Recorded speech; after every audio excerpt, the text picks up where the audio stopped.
Pronto, gente. Vamos agora para o efeito regressivo, efeito interativo ou efeito diferido do recurso.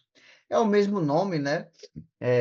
Mas em diversos manuais tem esses nomes diferentes, né? Tem livro que vai usar efeito regressivo, tem livro que vai usar efeito interativo e tem livros que vai usar efeito diferido, né?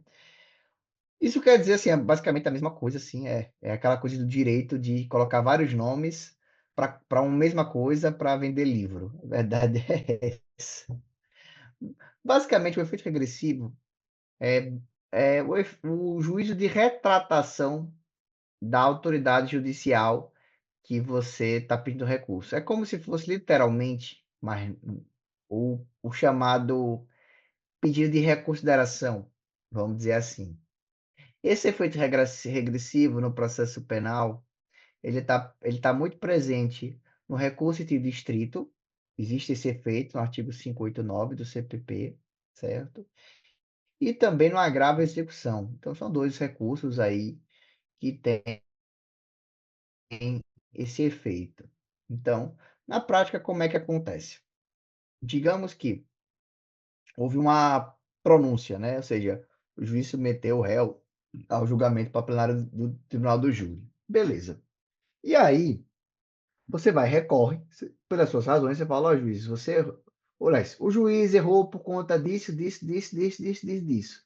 Aqui nessa parte da decisão dele, ele errou isso, isso, isso, isso, isso. Então, você levou para o tribunal uma matéria que você quer recorrer, você aponta os erros do juiz, certo? Antes do juiz mandar o recurso para o tribunal, né, para o tribunal julgar, o juiz vai ler o seu recurso antes. Se o juiz concordar que realmente ele errou e realmente ele foi equivocado, ele vai e muda a decisão. E aí o que é que ele faz? Ele não manda para o tribunal. Ele faz o seguinte: rapaz, doutor Tiago realmente tinha razão. Então, sabe de um, por economia até processual, eu já vou mudar minha decisão para o que ele está pedindo, né? E não vou mandar para o tribunal. Realmente, eu vou me retratar. Realmente ele tem razão. É basicamente esse efeito chamado regressivo, iterativo ou diferente do recurso de distrito, ou do agravo à execução. Isso é até um juiz de retratação. Na prática, eu nunca vi. Muito pelo contrário, o que eu vejo é quase que uma contrarrazão pelo juiz do meu recurso.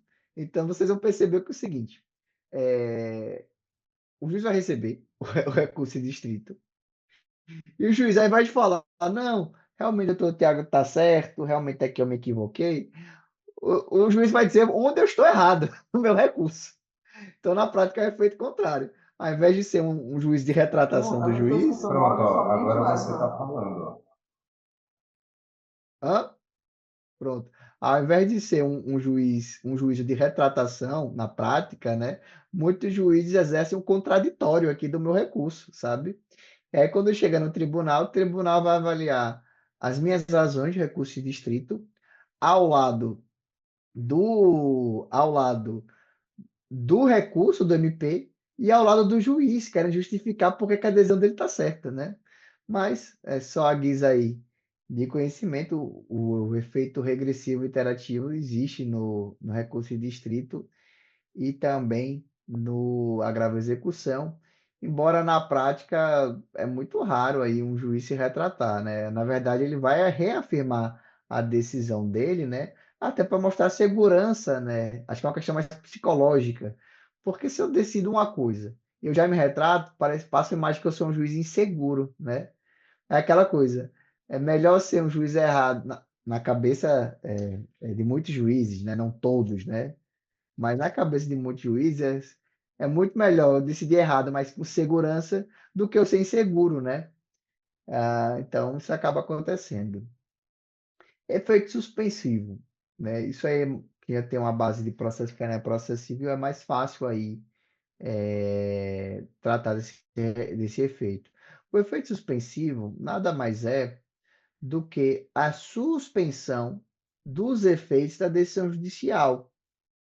Então, por exemplo, juiz condena a uma pena de 8 anos de prisão em regime fechado. A apelação vai evitar que essa decisão judicial seja cumprida, ou seja, que o assistido comece a cumprir uma pena no presídio, aí em regime fechado. Pronto.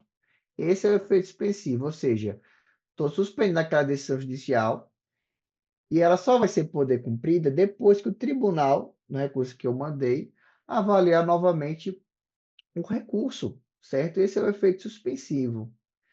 A rigor, a rigor, a rigor, nas sentenças condenatórias, a apelação tem efeito suspensivo. É o clássico, clássico, clássico. Então, o exemplo que eu acabei de dar. A pessoa foi condenada a uma pena, você suspendeu com apelação, então não vai poder executar, certo? A gente vai ver na frente que existe uma hipótese de exceção, né? Inclusive modificada pelo Supremo Tribunal Federal, no caso das apelações vindas de condenação do plenário de júri, né? Mas, salvo esse caso, que com data vênia é muito esdrúxulo, é assim, é uma bizarra, é a maior monstruosidade que o Supremo fez aí, dos últimos 10 anos aí de Supremo, né? Mas tirando esse caso, toda apelação vai gerar um efeito suspensivo, certo? Efeito devolutivo, né? E eu coloquei aqui, efeito devolutivo horizontal e efeito devolutivo vertical. O que é isso aqui? E aí veja como isso guarda muito com o princípio da dialeticidade que eu falei lá atrás. Veja, o tribunal, ele só vai avaliar, tirando o caso de efeito translativo, tirando os casos de ordem pública, certo? O tribunal, ele só vai avaliar aquilo que você levou para ele de volta. Então imagine, o juiz reconhece que o assistido é o autor do fato e por isso o condenou por tal crime. E aí, na parte da dosimetria de pena, fez a dosimetria da pena lá numa pena de 10 anos. Digamos que você recorre, mas você recorre apenas da dosimetria de pena. Você não suscita lá no processo que ele é inocente, né? Você só coloca que, olha, a pena foi elevada, né? Não estou me insurgindo aqui com a inocência dele, né? Só estou dizendo que a pena foi muito elevada e o recurso aqui só visa tratar da dosimetria de pena. Não vai tratar de inocência ou culpa dele. Beleza. O tribunal, salvo as questões de ordem pública, né? Que é feito legislativo. O tribunal pode analisar outras matérias aqui, pode fazer isso? Em regra, não. Então, isso a gente chama de efeito devolutivo horizontal. Então, o tribunal, veja, toda sentença tem capítulos. Não sei se vocês veem na sentença, você vê que o juiz ele separa a sentença de maneira muito quase como se fossem em tópicos, né? Então, ele vai avaliar se tem nulidade, depois ele vai, que são as preliminares, depois ele vai avaliar as prejudiciais, muitas nas clássicas são prescrição e decadência, depois ele vai passar a materialidade, depois ele vai passar na autoria, e na autoria ele vai avaliar a tipicidade, depois a ilicitude, depois a culpabilidade. Verificado, e depois a punibilidade, né? Para quem adota o critério de 4 elementos do crime, né? Não 3. E depois vai ter a culpa, depois vai ter a dosimetria da pena. Na dosimetria da pena vai ter pena base, pena intermediária, pena definitiva, concurso de crime, regime de pena, né? Substituição por SUSIS ou substituição por PRD, né? Então, todos esses capítulos, você pode, do seu recurso, recorrer de tudo. Se você recorre de tudo, lembrando que você não pode dar Ctrl+C, Ctrl+V das alegações finais. Se você rebate tudo, o juiz errou e tudo aqui por causa disso, o tribunal tem que julgar tudo, né? Efeito devolutivo horizontal. Então, quanto mais matérias e mais capítulos da sentença você traz no recurso, mas o tribunal vai ter que se debruçar sobre todos esses tópicos que você trouxe, certo? Agora, se você só fala sobre dosimetria de pena no seu recurso, o tribunal não pode falar sobre autoria e materialidade, porque você não trouxe, né? Exceto questões de ordem pública, né? Como, por exemplo, a nulidade absoluta, né? Que não gera preclusão, e o tribunal pode reconhecer em favor do réu, né? Nunca contrário do réu. É até uma súmula, essa questão da reconhecimento de nulidade em favor do réu, né? A súmula 190 do STF, né? Então, se você deixou passar algum outro tema, eita, pô, me passei. Acabou, precluiu. Você não pode trazer mais. Inclusive, se você perceber isso, depois que você fez o recurso, e você quiser levar isso para o STJ, não pode mais, porque está precluso. Então, o efeito devolutivo do recurso, no sentido horizontal, é ele delimitar quais partes da sentença você está recorrendo. Porque o tribunal só vai poder julgar essas partes da sentença que você recorreu. Não trouxe o recurso outras partes da sentença, o tribunal não vai se pronunciar. Precluiu, né? Preclusão consumativa, né? O pessoal do processo gosta muito de usar esses termos, né? E o que é efeito devolutivo vertical? O efeito devolutivo vertical, ele é o oposto, ele é o contrário.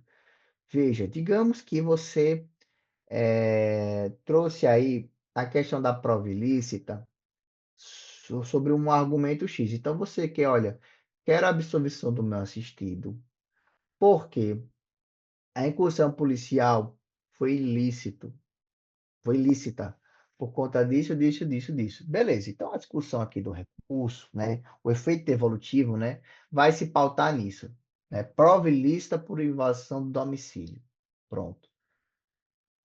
Agora, os argumentos desse tópico, o tribunal não é obrigado a, nos argumentos, trabalhar apenas com o seu argumento e com o argumento do Ministério Público.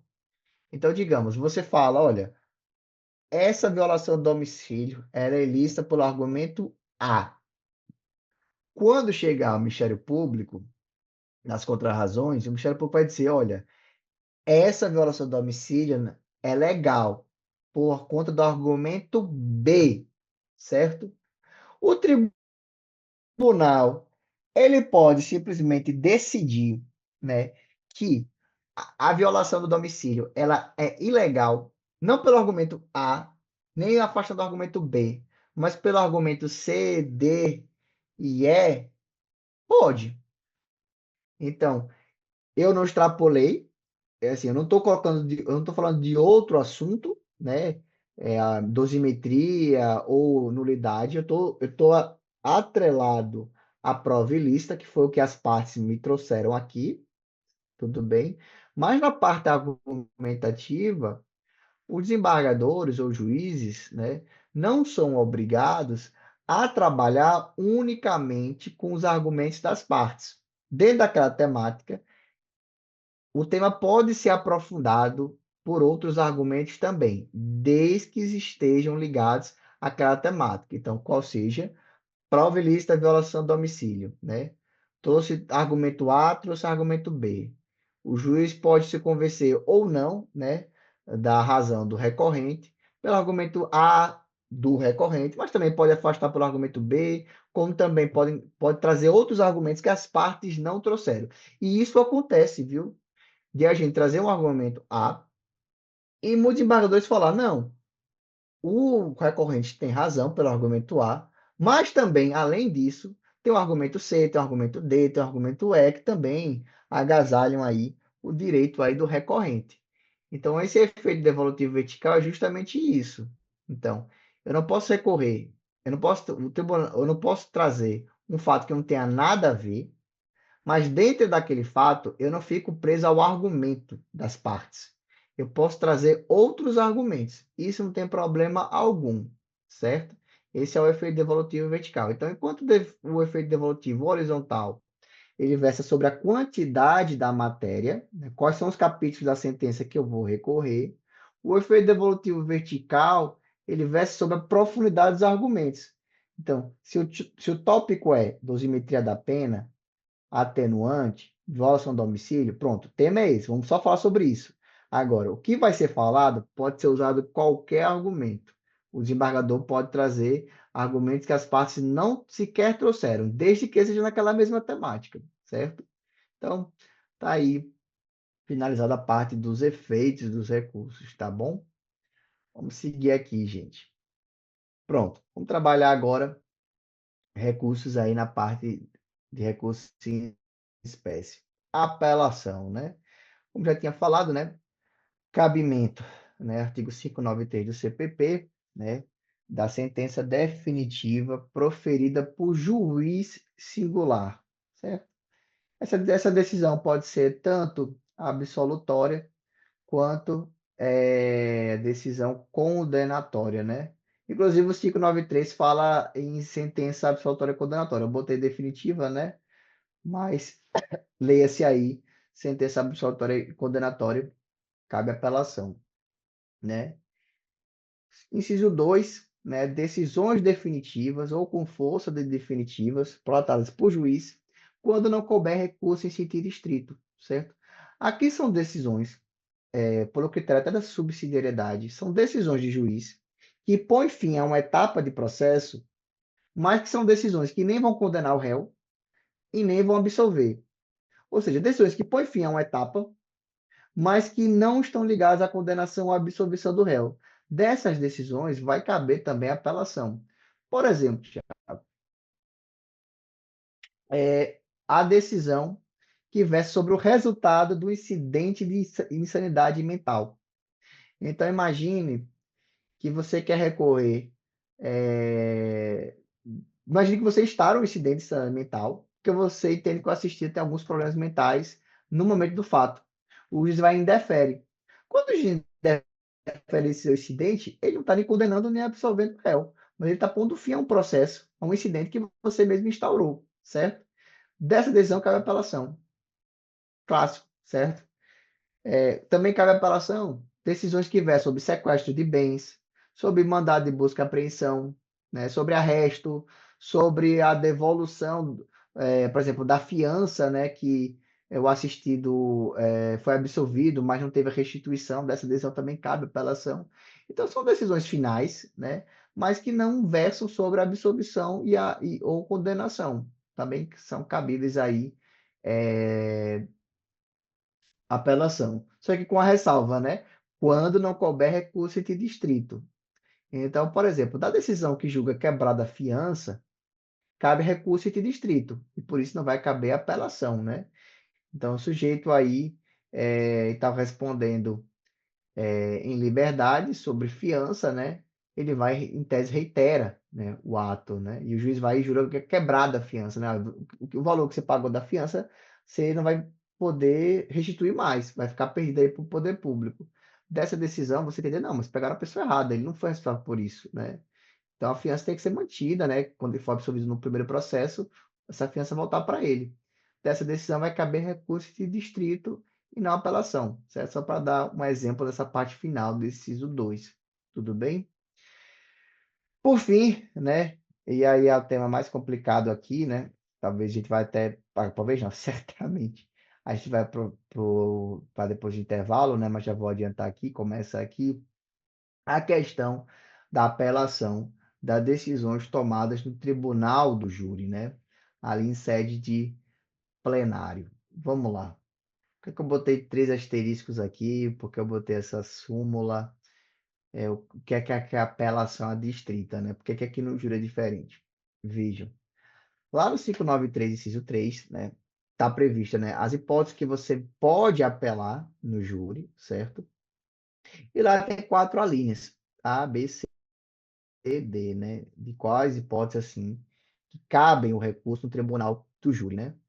Por que eu estou colocando aqui a apelação adstrita? Porque é o seguinte,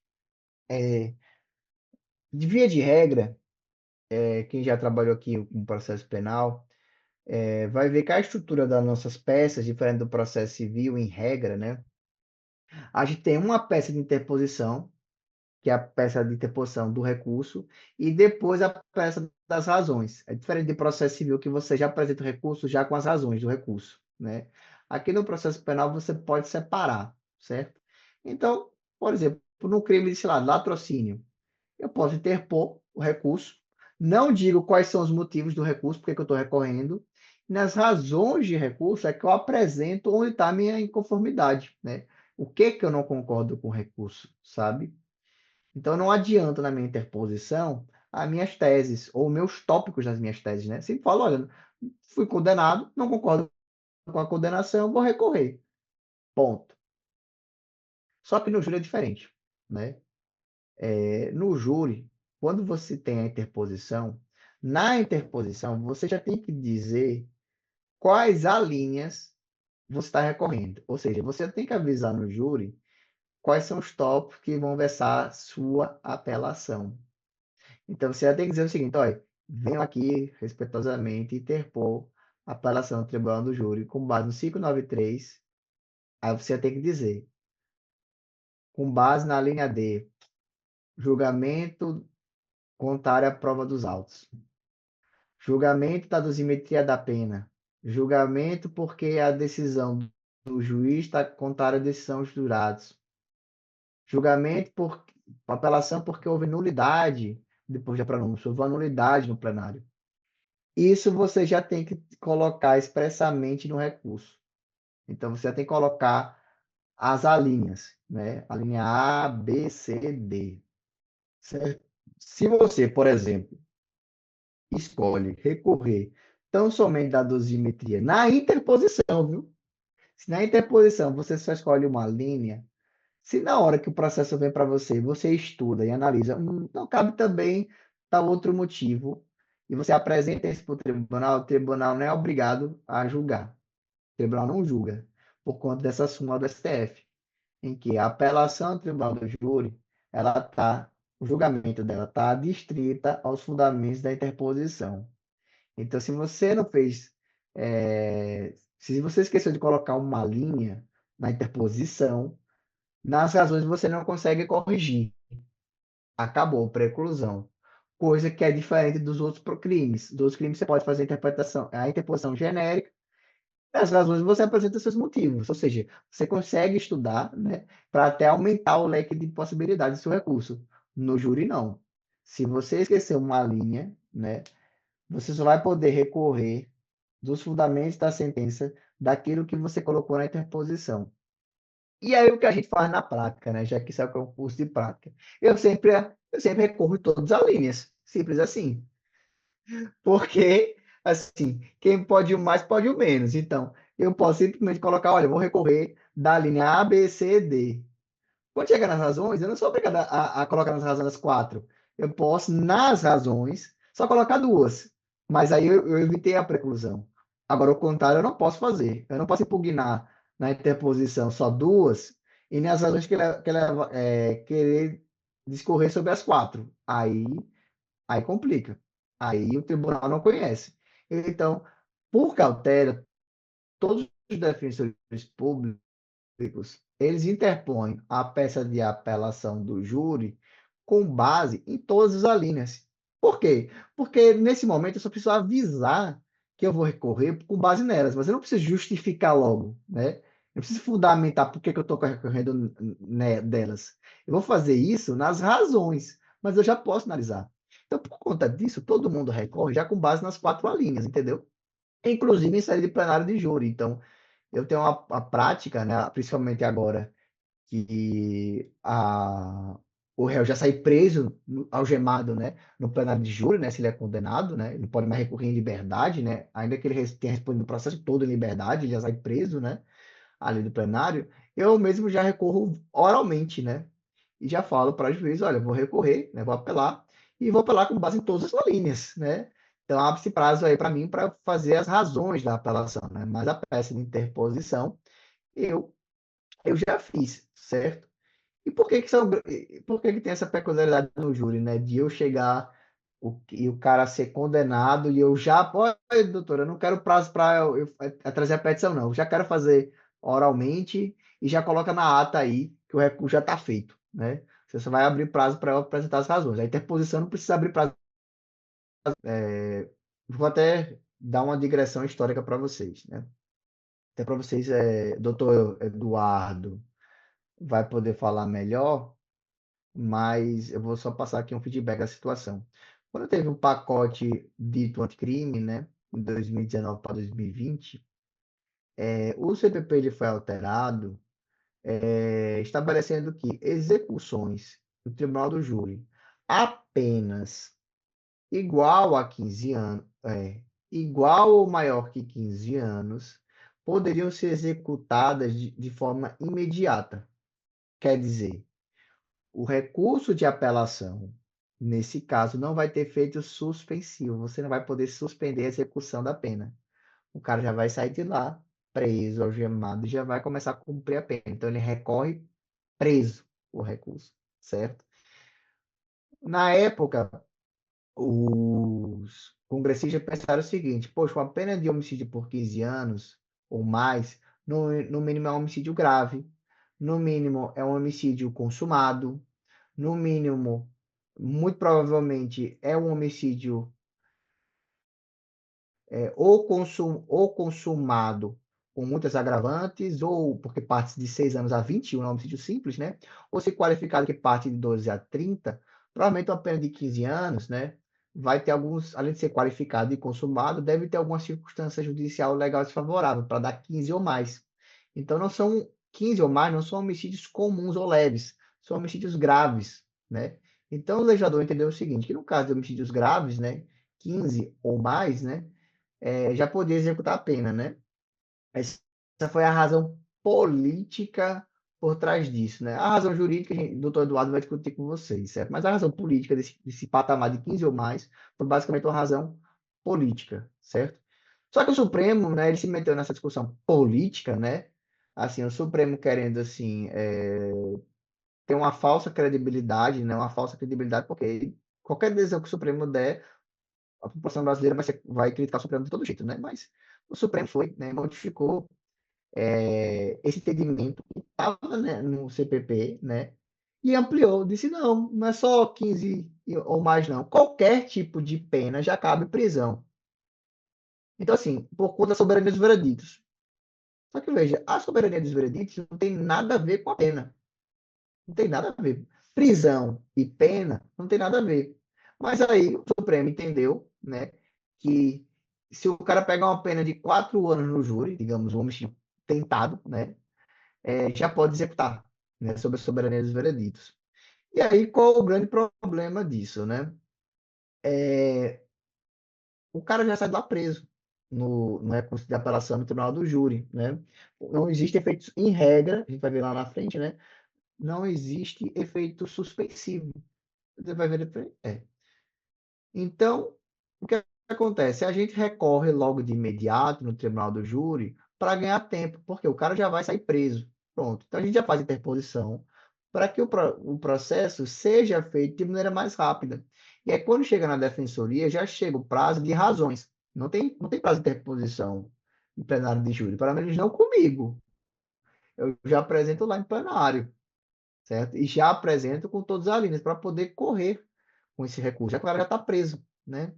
E aí vem a grande crítica, que é a seguinte: se o cara está preso por conta da decisão tomada do júri, se tem o segundo júri e o jurado entende pela inocência do réu, o que acontece com o primeiro? O que acontece com esse tempo de prisão que ele ficou preso pela decisão do primeiro júri? Pode indenizar? Por entendimento supremo, não. Então, o tempo que o cara ficou preso é um mero, como é que os juízes usam, né? É um mero dissabor, né? Então é complicado, né? Então por isso que é muito criticada essa decisão, sabe? Porque esse tempo que o cara fica preso, se a gente reverte, é interessante porque deveria ser indenizado porque não é uma prisão preventiva, é uma prisão pena, você está executando uma pena.